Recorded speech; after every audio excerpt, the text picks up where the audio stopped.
করিম শাইখের চরমনায়।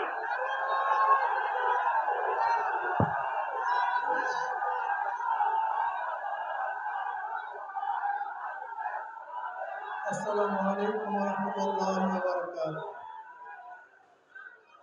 নাহমাদুহু ওয়া নুসাল্লি আলা রাসূলিল কারীম, আম্মা বা'দ। আউযু বিল্লাহি মিনাশ শাইতানির রাজীম। বিসমিল্লাহির রাহমানির রাহিম। ওয়াজাহিদু ফিল্লাহি হাক্কা জিহাদি। সাদাকাল্লাহুল আলিয়্যুল আযীম। সবার পরে সাল্লাল্লাহু আলাইহি ওয়াসাল্লাম। ইসলামী শ্রমিক আন্দোলন বাংলাদেশ কর্তৃক আয়োজিত আজকের সম্মেলনের সম্মানিত সভাপতি, এদেশের লক্ষ কোটি মানুষের হৃদয় স্পন্দন, আমাদের শ্রদ্ধা ভাজন আমির হযরত বিশামুদ্দিন চরমনাই দামাত বরকাতুল আলিয়া, শ্রদ্ধা ভাজন ওলামায়ে কেরাম, নেতৃবৃন্দ, সকল স্তরের শ্রমিক ভাইয়ের আমার, ইসলাম কি?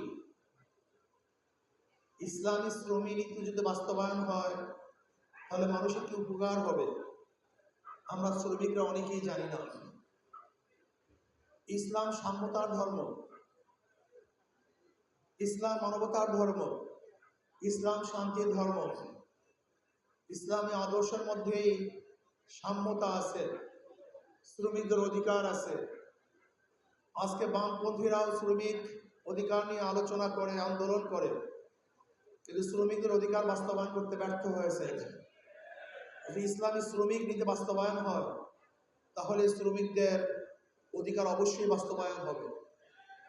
আমরা শ্রমিক মালিকদের মধ্যে শত্রুতা সৃষ্টি করি।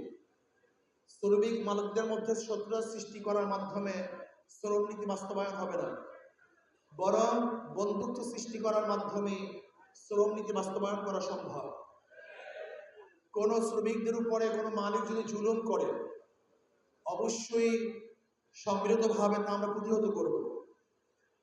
আবার শ্রমিকরাও যদি মালিকদের কাজে ফাঁকি দেয় আমরা সম্মিলিতভাবে তাকে নসিহত করব।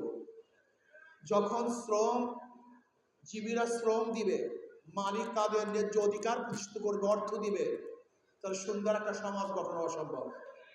কিন্তু আমরা কি করি? মালিক এবং শ্রমিকদের মধ্যে শত্রুতা সৃষ্টি করি, এর মাধ্যমে শ্রম নীতি বাস্তবায়ন হওয়া সম্ভব না। আজকে শ্রমিকদের জন্য যেই টাকা বরাদ্দ, সেই টাকা তাদেরকে দেওয়া হয় না। আমাদের পূর্ব বক্তা বলেছেন 1,00,000 কোটি টাকা বরাদ্দ করা হয় এই শ্রমিকজীবী মানুষদেরকে অধিকার ফিরিয়ে দেওয়ার জন্য, তাদেরকে সুখ শান্তি দেওয়ার জন্য।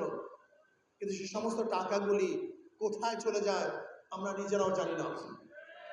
আমরা চাই বাংলাদেশের প্রত্যেকটা শ্রমিক তারা পেট পুড়ে খাবে, তারা ভালো বস্ত্র পরিধান করবে, ভালো ঘরে থাকবে, তাদের মুখে হাসি থাকবে, তাদের বাচ্চাদের চেহারার মধ্যে হাসি থাকবে, তাদের স্ত্রীদের চেহারার মধ্যে হাসি থাকবে, তারা স্বাচ্ছন্দ্যে জীবনযাপন করবে। এরকম শ্রমিক নীতি আমরা বাস্তবায়ন করতে চাই। আমরা কি চাই? আমরা চাই বাংলাদেশকে এমন